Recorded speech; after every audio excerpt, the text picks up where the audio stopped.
टाकायला लागले होते असं त्यांचं सुद्धा म्हणणं आहे। ते मग त्यांनी या विषयासाठी जरा जास्त ताकद लावणं फार महत्त्वाचं आहे। ते सत्तेत आहेत, आम्ही विरोधात आहोत। आम्ही आमच्या परीने त्या ठिकाणी लढतोय। अख्खा महाराष्ट्र मीडियापासून ते सामान्य कार्यकर्त्यांपर्यंत ज्यांचं राजकारणाशी काही घेणं देणं नाही असे सुद्धा अनेक नागरिक हे दादांच्या बाजूने आवाज उठवत आहेत की दादांना न्याय मिळाला पाहिजे। मग याच्यात त्या पार्टीचे जे प्रमुख आहेत आणि ते परिवारातले एक आहेत, त्यांनी अजून जास्त ताकद लावली तर मला असं वाटतं की नक्कीच आपल्याला अजितदादांना न्याय देता येईल। पण साधा FIR जर महाराष्ट्रात होत नसेल, घाटकोपरला जो काही 2019ला ॲक्सिडेंट झाला त्या ॲक्सिडेंटमध्ये म्हणजे विमानाचाच ॲक्सिडेंट झाला होता, तिथं किरीट सोमय्या गेल्यानंतर FIR घेतला गेला। त्या FIRमध्ये आणि या FIRमध्ये काहीच फरक नाही। पण अजितदादांचा FIR या महाराष्ट्रामध्ये इथं असणाऱ्या पोलीस प्रशासन जर तिथं घेत नसेल तर मग ह्याला काय आपण म्हणणार? मग जे सत्तेत आहेत त्यांच्यात ताकद असेल तर थोडी ताकद लावून FIR तर होऊ द्या आणि दिल्लीत जाऊन काही लोकांशी मोठ्या नेत्यांशी जाऊन जर पाठपुरावा केला तर नक्कीच त्याचा फायदा होईल। पण बघा, काल VSR कंपनीचा मालक म्हणजे VK सिंग हा CIDला भेटण्यासाठी आला होता। पोलिसांना भेटण्यासाठी आलेल्या माणसाबरोबर तुम्ही आसपास जर बघितलं तर बंदूकधारी सिक्युरिटी सुद्धा होती। 11-11:30 वाजता VK सिंग CID कार्यालयामध्ये आले असं आम्हाला कळलं। पार नाश्त्यापासून जेवणापर्यंत आणि कदाचित आम्हाला असंही कळलं की संध्याकाळी अर्धा एक तास त्यांना टीव्हीवर क्रिकेटची मॅच सुद्धा तिथं दाखवली। त्याच्याचबरोबर येतानाचं फुटेज आपल्याकडे आहे, पण जाताना ते कुठल्या गाडीत गेले हे लोकांना कळलं नाही। मीडियाशी आणि तिथं असणाऱ्या कार्यकर्त्यांशी बोलल्यानंतर एवढंच कळलं की काळा बाजार करणारा हा जो VK सिंग आहे त्याला पोलिसांच्याच काळ्या गाडीमध्ये, काळ्या काचेच्या गाडीमध्ये बाहेर काढण्यात आलं। म्हणजे एवढी VIP ट्रीटमेंट तुम्ही एका क्रिमिनल इन्व्हेस्टिगेशनमध्ये असणाऱ्या प्रमुख जो कोणी क्रिमिनल या अंगाने आपण त्या व्यक्तीकडे बघत आहात त्याला जर तुम्ही VIP ट्रीटमेंट देत असाल तर हे म्हणजे फारच दुःख करणारं आहे। आज संध्याकाळी 4 वाजता मी CIDला जाणार आहे। माझ्याकडे जी काही कागदपत्र नवीन आलेले आहेत मी त्यांना ती देईलच। पण त्याच्याचबरोबर त्यांनी आम्हाला सांगितलं होतं AIBचा रिपोर्ट हा आल्यानंतर आम्ही FIR करू। मग आज जाऊन आम्ही त्यांना विचारणार आहोत की तुम्ही FIR करणार आहात का? तसं बघितलं तर लिगली ते FIR केलं पाहिजे, पण बघूया।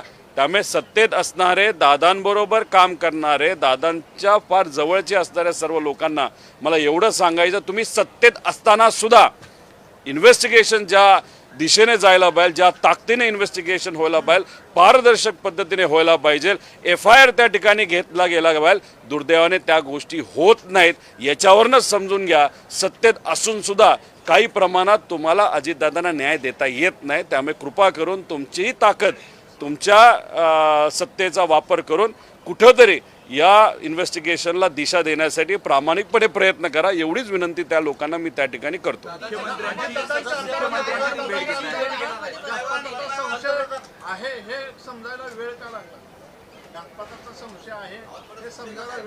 नाही, तो त्यांना विचारलं पाहिजे, त्यांना त्या ठिकाणी उशीर का लागला। आता ठीक आहे, आम्ही आमच्या लेवलवर तिथं लढतोय। आमचं फक्त एवढंच, जेवढा उशीर केला जाईल तेवढे कागदपत्र हे रंगवले जातील, हे आम्ही सुरुवातीपासून तिथं सांगतोय। म्हणूनच तुम्ही जर बघितलं तर महिना, आता 1.5 महिना होईल काही दिवसानंतर, तरी सुद्धा त्या VK सिंगला नाही तर त्याच्याकडे असणारे कागदपत्र अजून सुद्धा ताब्यात घेतले नाहीत। आणि मग त्या अनुषंगाने कुठंतरी हे इन्व्हेस्टिगेशन मॅनेज केलं जातंय, काही लोकांना वाचवलं जातंय असं आपल्याला म्हणावं लागेल। सुरुवातीपासून आम्ही म्हणतोय की ह्याच्या मागे काहीतरी कॉन्स्पिरसी आहे, पण कॉन्स्पिरसी आहे असं बोलून सुद्धा, बरेच पुरावे देऊन सुद्धा इन्व्हेस्टिगेशन काही योग्य दिशेने गेलं नाही। CBIकडे प्रस्ताव पाठवला असं म्हणतात। सुशांत सिंगच्या बाबतीत तिथे बिहारच्या मुख्यमंत्र्यांनी प्रस्ताव पाठवल्यानंतर 2 दिवसामध्ये प्रस्ताव हा CBIने स्वीकारला आणि महाराष्ट्रातला मराठी नेता दुर्दैवी मृत्यू त्या ठिकाणी ॲक्सिडेंटमध्ये होऊन सुद्धा CBIकडे हा प्रस्ताव पाठवून सुद्धा 22 दिवस झाले तरी प्रस्ताव तिथं स्वीकारला जात नाही। हे का, हे प्रश्न लोकांना पडलेत, पण सत्तेत असणाऱ्या लोकांना सुद्धा हे पडले असावेत मला असं वाटतं। त्यामुळे कसा ज्या पद्धतीने पाठपुरावा करता येईल तो करावा, व कृपा करून न्याय द्यावा एवढीच विनंती तिथं करतो। पोलिसांच्याच गाडीमधून नेण्यात आलं अशी माहिती कळते आहे। त्यामुळे राजकीय दबाव आहे का CID वर सुद्धा असं तुम्हाला वाटतं? मी सुरुवातीपासून सांगतो VK सिंगला वाचवलं जातंय. आता याच्यामध्ये 2023ला एकनाथ शिंदे साहेबांचं विमान जे महाराष्ट्रातून म्हणजे मुंबईतून ते उडालं, बहारेनला गेलं, बहारेनवरनं मी इराण आणि इराकचं काय गोष्टी सांगितल्या, तिथेही VK सिंगचंच विमान होतं आणि ते एक फार मोठा गोंधळ त्या ठिकाणी तिथं झाला होता. त्याच्यामध्ये एकनाथ शिंदे साहेब ज्या विमानात होते ते विमान इराणच्या गव्हर्नमेंटकडनं नाही तर त्या डिफेन्सकडनं हे पाडण्यात सुद्धा येऊ शकलं असतं. माझा मराठी नाही तर महाराष्ट्राचा एखादा VIPला तशी परिस्थिती नाही तर त्या सिच्युएशनमध्ये टाकलं जात असेल तरी VK सिंगला वाचवलं जातं. आणि इथं दादांचा ॲक्सिडेंट त्याच्याच विमानात झाल्यानंतर बरेच पुरावे हे VK सिंग नाही तर त्याच्या मागे असणारी जी काय कॉन्स्पिरसी हे देऊन सुद्धा VK सिंगला जर वाचवलं जात असेल तर VK सिंगच्या पाठीमागे खूप मोठा हात आहे. हे सुरुवातीपासून आम्ही सांगत आहोत. अनेक मोठ्या नेत्यांची नाही तर त्यांच्या जवळच्या व्यक्तींची विमानं VK सिंग स्वतःच्या कंपनीच्या माध्यमातून उडवतो. बऱ्याच लोकांचा पैसा VK सिंगच्या कंपनीमध्ये असला असल्यामुळे त्याचे पुरावे आम्ही दिले असल्यामुळे VK सिंगला वाचवलं जातं. पण या चिरकुट माणसाला वाचवण्याच्या नादामध्ये अजितदादांचा जो काही घातपात नाही तर घात झाला नाही तर ॲक्सिडेंट झाला, अजितदादांना मात्र त्या ठिकाणी न्याय देता येत नाही. ही फार दुर्दैवी गोष्ट आहे. विमानं जी आहे ती ग्राउंड केली गेली पाहिजे अशी सुद्धा मागणी अजित पवार कुटुंबियांच्या वतीनं करण्यात आल्याचं कळतं. नाही केवळ 4 विमानं जी ग्राउंड करण्यात आलेली आहे तेवढ्यावर भागणार नाही. इतर विमानांचा वापर अजूनही महाराष्ट्रातले VIP करतायत असं दिसून येतं. मी तीच भूमिका मांडतोय, जयली सुद्धा तीच भूमिका मांडली. त्याचं कारण असं आहे की दादांच्या बाबतीत जे घडलं ते दुसऱ्या नेत्यांच्या बाबतीत घडू नये. त्याच्याचबरोबर दुर्दैवी गोष्ट एवढीच की आम्ही VSRच्या विरोधात लढतोय आणि तिथं सुनित्रा काकींचं जे काय ऑफिस आहे, जे कार्यालय, जे अधिकारी आहेत त्यांना एवढं कळत नाही की नाशिकला जाताना ज्या विमानातून त्या चालल्या होत्या ते सुद्धा VSRचंच होतं. त्यामुळे या बाबतीत कुठेतरी काळजी घेणं फार महत्त्वाचं आहे. जर लेअर जेटच्या बाबतीत नाही तर जे काही ॲक्सिडेंट झालेलं अजितदादांचं विमान असेल, 23ला झालेलं ॲक्सिडेंट असेल आणि याच्या आधी काही गोष्टी तिथं घडल्या होत्या, ह्याच्यामध्ये जर VSR हे इन्वॉल्ड असेल तर मग एका विमानाच्या बाबतीत जर काम चुकारपणा ते करत असतील तर मग दुसऱ्या विमानाच्या बाबतीत सुद्धा काम चुकारपणा करू शकतील. नाही तर मग असं कोणातरी सांगायचा प्रयत्न आहे का की अजितदादांच्याच विमानामध्ये काम चुकारपणा केला, तो माहिती होता, मग त्याच्या मागे काहीतरी एक कॉन्स्पिरसी होती, त्याच्या मागे घात करण्याचं कुठंतरी प्लॅनिंग झालं होतं म्हणून दादांच्या बाबतीतच ते विमान वापरलं गेलं. दुर्दैवाने दादांच्या बाबतीत तो ॲक्सिडेंट झाला. ही गोष्ट काही लोकांना माहिती असल्यामुळे त्यांच्या मनामध्ये असेल की नाही दादांचा विमानामध्ये मुद्दामूनच ते आपण क्रॅश केलं, बाकीच्या विमानं हे क्रॅश होणार नाहीत VSRची म्हणून हे बाकीचे नेते VSRचं विमान वापरतात का? मग कुठंतरी आतली एखादी गोष्ट या नेत्यांना लोकांना माहीत आहे का असा प्रश्न साहजिकच त्या ठिकाणी निर्माण होतो. त्यामुळे जर दादांच्या विमानाच्या बाबतीत जर ॲक्सिडेंट झाला असेल आणि त्यात काही नॉन कम्प्लायन्सेस असेल हे DGCRच म्हणतं आहे तर मग त्या बाबतीत बाकी विमानामध्ये सुद्धा नॉन कम्प्लायन्स असू शकतो आणि ॲक्सिडेंट होऊ शकतो. त्या बाबतीत काळजी घ्यावी. DGCAच्या रिपोर्टामध्ये त्रुटी आहेत असं अजित पवारांच्या आमदारांचं म्हणणं आहे आणि मुख्यमंत्र्यांकडे त्यांनी त्या संदर्भामध्ये मागणी करणार असं सुद्धा म्हटलेलं आहे. हे उशिरा आलेलं शहाणपण आहे की आता कुठेतरी त्यांना सुद्धा वाटतंय की काही गोष्टी चुकीच्या घडल्या आहेत. तुमच्याशी काही बोलणं झालंय? नाही, त्या बाबतीत माझं कुठेही काय बोललं नाही. ठीक आहे, उशिरा काही प्रमाणात त्यांच्याकडनं पुढाकार घ्यायला सुरुवात झाली असली तरी ते पुढाकार घेत आहेत ही चांगली गोष्ट आहे.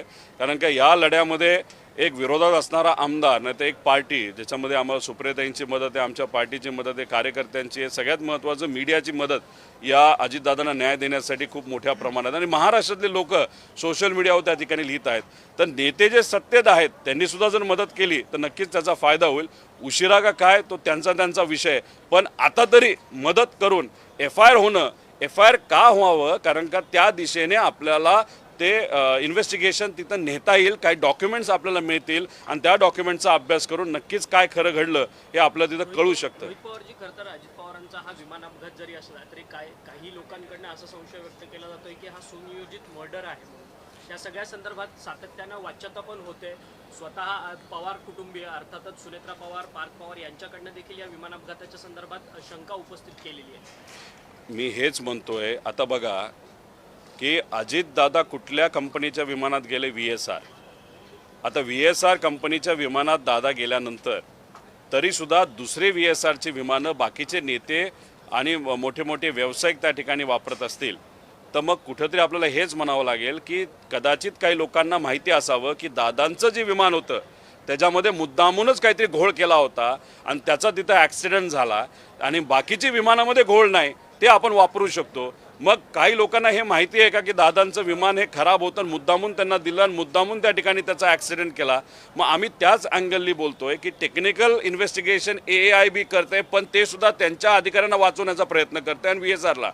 त्यामुळे याच्यामध्ये रूल 12च्या अंतर्गत जर इन्व्हेस्टिगेशन झालं तर आपल्याला क्रिमिनल पण करता येतं, त्याच्यामध्ये आपलं टेक्निकलसुद्धा करता येतं आणि त्याच्यावर एक वचक ठेवण्यासाठी आपल्याला एक कमिटीसुद्धा निर्माण करता येईल. उद्या परवा तेरवा 3-4 दिवस मी सुद्धा दिल्लीला जाऊन काही नेत्यांना त्या ठिकाणी भेटणार आहे. एकनाथ शिंदे साहेब आत्ता येत आहेत. महाराष्ट्रातल्या प्रमुख पार्टीच्या प्रमुख पैकी एकनाथ शिंदे साहेबांची भेट आमची राहिली होती. आज त्यांना भेटून मग उद्यापासून दिल्लीमध्ये सुद्धा पार्लमेंटमध्ये हा मुद्दा कसा घेता येईल याबाबतीत मी प्रयत्न करणार. हे आमचे प्रामाणिक प्रयत्न आहेत. यश येईल नाही येईल माहीत नाही, पण शेवटी प्रयत्न तरी करतोय याचं समाधान आम्हा सगळ्यांना त्या ठिकाणी आहे. गेल्यानंतर पंतप्रधान नरेंद्र मोदींची सुद्धा पार्थ पवार भेट घेणार आहे. तुम्ही सुद्धा प्रयत्न केला होता अमित शहा आणि नरेंद्र मोदींची भेट. तुम्ही जाणार आहात का जर असं भेट होत असेल त्यांच्यासोबत? नाही, विषय एवढा आहे की ते सत्तेत आहेत.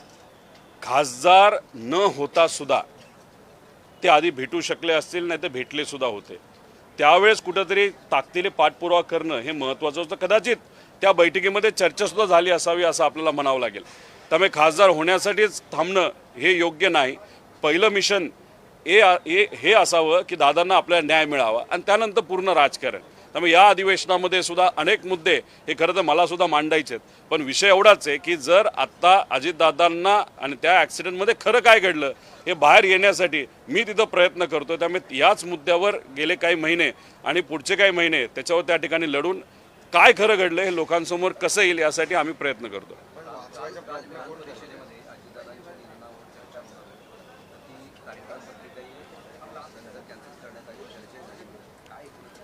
नाही, त्याच्यावर जास्त मी काय बोलणार नाही, पण असं कळतं की सोमवार मंगळवारी त्या बाबतीत चर्चा होईल.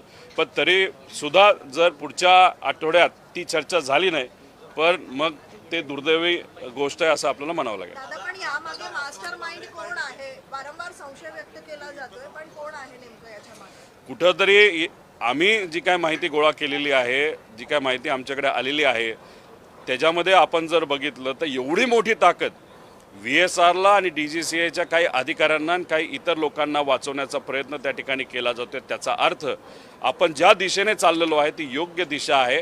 नक्कीच लवकरच याच्या पाठीमागे कुठली संस्था आहे का व्यक्ती आहे हे आपल्याला कळल्याशिवाय त्या ठिकाणी राहणार नाही. त्यामुळे आपण इन्व्हेस्टिगेशन करत असताना खोलात जाणं फार महत्त्वाचं आहे.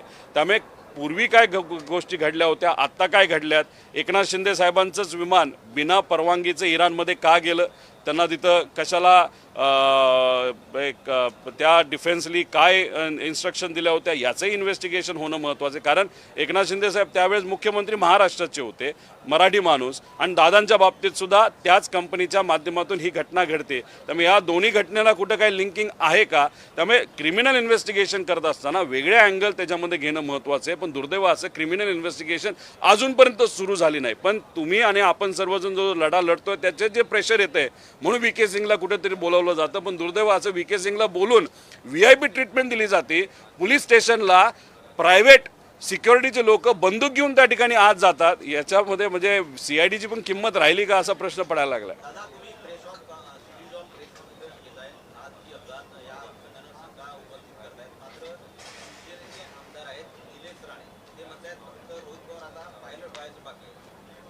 नाही, आता पायलट व्हायचं बाकी ठीक आहे, मला पायलट बनायचंच होतं. उद्या जाऊन कधीतरी पायलट बनेल, त्यामुळे नका काळजी करू म्हणावं. आणि त्यांनाही सांगतो की VSRमधून ट्रॅव्हल करू नका. मी जेव्हा पायलट होईल, मी जेव्हा विमान उडवेल तेव्हा विश्वासाने माझ्या विमानात बसा. आम्ही काय घातपात करणारी माणसं त्या ठिकाणी नाहीत.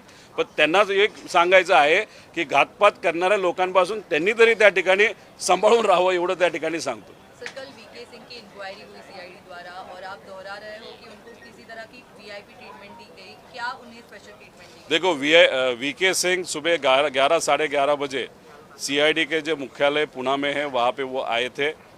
उसके बाद हमको जो पता चला कि इंक्वायरी या उनके साथ बातचीत बहुत कम टाइम तक हुई, लेकिन उनको वहाँ पे 8 घंटा रखा गया. उस 8 घंटे में उनको चाय दी, कॉफ़ी दी, बिस्किट दी, खाना दी. शाम को तो इंडिया वर्सेस इंग्लैंड की मैच भी दिखाई. अभी वो आते वक्त खुद के प्राइवेट गाड़ी में आए, लेकिन सीआईडी के ऑफिस में आते वक्त प्राइवेट सिक्योरिटी वो लेके आए थे जिनके पास गन्स भी थे। अभी सीआईडी के पास आप आ रहे हो, इन्वेस्टिगेशन वहाँ पे चल रहा है, वहाँ पे आप सिक्योरिटी लेके अगर आ रहे हो और वो परमिशन वहाँ पे मीडिया को आने की परमिशन नहीं है सीआईडी में, लेकिन आर्म्ड जो प्राइवेट सिक्योरिटी उनको वहाँ पे परमिशन वहाँ पे दी। उसी के साथ आते वक्त वीके से हम सबको दिखे, जाते वक्त दिखे नहीं। उसका कारण है कि पुलिस की जो गाड़ी थी ब्लैक कलर की, उसके ग्लासेस थे, उसमें उनको बाहर निकाला गया, ऐसे वहाँ पे कहा जाता है। अभी मीडिया से वीके सिंह क्यों डरता है, मीडिया से क्यों नहीं बात करना चाहता, और 8 घंटा आप उसको बिठाने के बाद थोड़े बहुत चर्चा वहाँ पे हुई, उसके बाद उसको क्या मतलब वहाँ पे क्या चर्चा है वो भी देखने की वहाँ पे ज़रूरत है। मैं खुद आज 4 बजे सीआईडी का मुख्यालय पुणे में वहाँ पे जा रहा हूँ। मेरे पास जो डॉक्यूमेंट्स आई है वो वहाँ पे हमको सबमिट करनी है, जो भी नए चीज़ें मेरे पास वो आई है, और मैं वहाँ पे सीआईडी को जाके पूछने वाला हूँ कि आपने बोला था कि एआईबी का रिपोर्ट पहला आने दो, उसके बाद हम एफआईआर करेंगे। अभी रिपोर्ट आके 5 दिन हो गया, अभी हमारी अपेक्षा है कि आज हम वहाँ पे जाने के बाद एफआईआर वहाँ पे ली जाएगी। पॉलिटिकल प्रेशर किसके द्वारा डाला जा रहा है? मैंने अगर आप देखें तो बहुत सारे प्रेजेंटेशन के माध्यम से जो सत्ता में पार्टियां हैं, जैसे कि टीडीपी पार्टी है, उनका लिंकिंग आप सबके सामने हमने लाया था।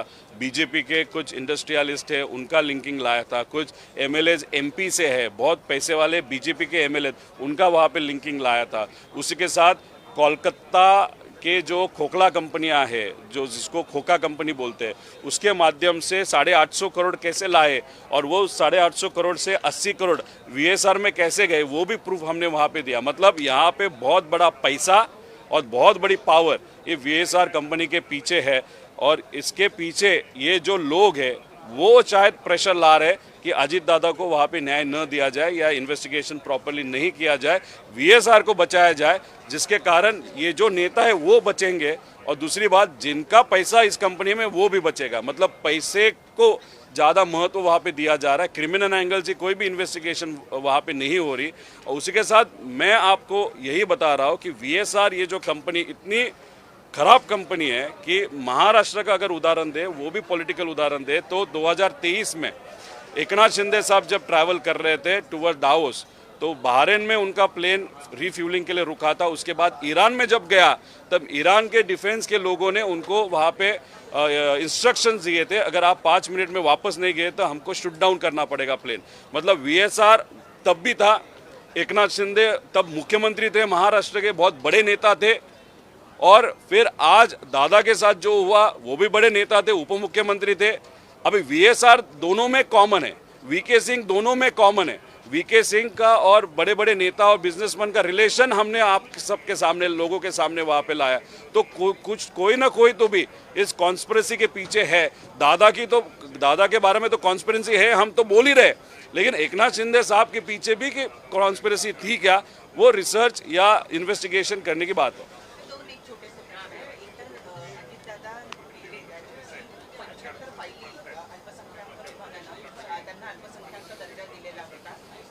चौकशीचा विषय सुरू आहे, परंतु आता अशी माहिती मिळते की 20 शाळा ज्या आहेत त्यांचा अल्पसंख्याक दर्जा काढून घेण्यात नाही, काढून घ्यायचा असेल तर सगळ्यांचाच घेतला पाहिजे। फक्त तुम्ही काहींचा घेता, काहींचा घेत नाही, मग त्याच्या मागे काय आहे हे सुद्धा आपल्याला बघावं लागेल।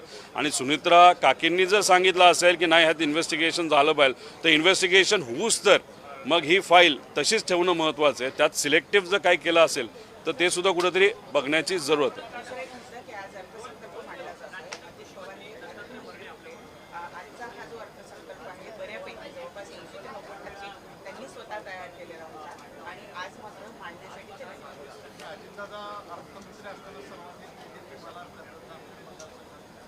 महाविकास आघाडी असताना त्यांनी नक्कीच त्यावेळेस तिथं मला सपोर्ट केला, पण नंतर आपण बघितलं तर महायुतीचा जो काही धर्म होता त्यांनी तिथं पाळला।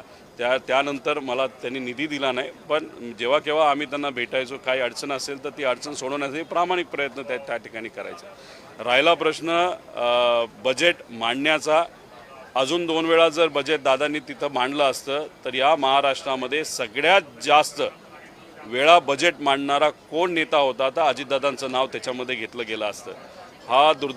ही दुर्दैवी घटना जर घडली नसती तर नक्कीच दादा यावेळेस सुद्धा त्यांनी मांडलं असतं, पुढच्या वेळेस त्यांनी मांडलं असतं, आणि या राज्यातलं एक जे एक मानाचं पद नाही तर मानाचं जी गोष्ट आहे की अर्थसंकल्प सगळ्यात जास्त मांडणारा एक नेता म्हणून त्यांचं नाव घेतलं जातं, हे आज होणार नाही याचं दुःख नक्कीच आहे.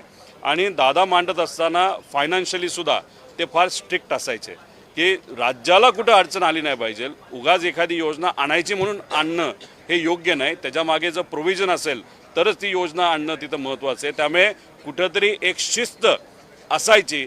आता या बजेटमध्ये आज जे बजेट मांडलं जाणार आहे त्याच्यामध्ये शिस्त आहे का हे आपण बघूया. पण आम्हाला ज्या काही गोष्टी कळलेल्या आहेत त्याच्यामध्ये ठोक तरतूद वर जास्त लक्ष दिलं जाणार आहे. ठोक तरतूद कधी दिली जाते तर आज त्याच्याबद्दल म्हणजे एखादा प्रोजेक्ट हा डिक्लेअर केला जात नाही, ठोकच्या अंतर्गत त्या विभागाला पैसे दिले जातात आणि मग पुढचे 6 महिने 7 महिने त्या ठोक तरतुदीचा वापर तिथं केला जातो. ठोक तरतुदीचा वापर कधी केला जातो? काही आमदारांना आपलंसं करायचं असेल तर, नाहीतर काही लोकांना सांगून नाही तुला निधी देतो तू आमच्याबरोबर बस बोल हे. त्यामुळे आमची एवढीच विनंती आहे की हे जे काही बजेट आहे ते या महाराष्ट्राच्या हितासाठी असावं. हे बजेट असं नसू की ठोक तरतुदी केल्यात आणि मग या पार्टीच्या आमदारांना जवळ करण्यासाठी एवढे पैसे, मग या पार्टीच्या आमदारांना जवळ करण्यासाठी तेवढे पैसे. त्यामुळे महाराष्ट्राच्या हितासाठी हे बजेट असेल असं बघूया. पण बजेट एकदा प्रेझेंट होऊ द्या आज, मग त्यानंतर नक्कीच या विषयामध्ये आम्ही डिटेलमध्ये जाऊन बोलू.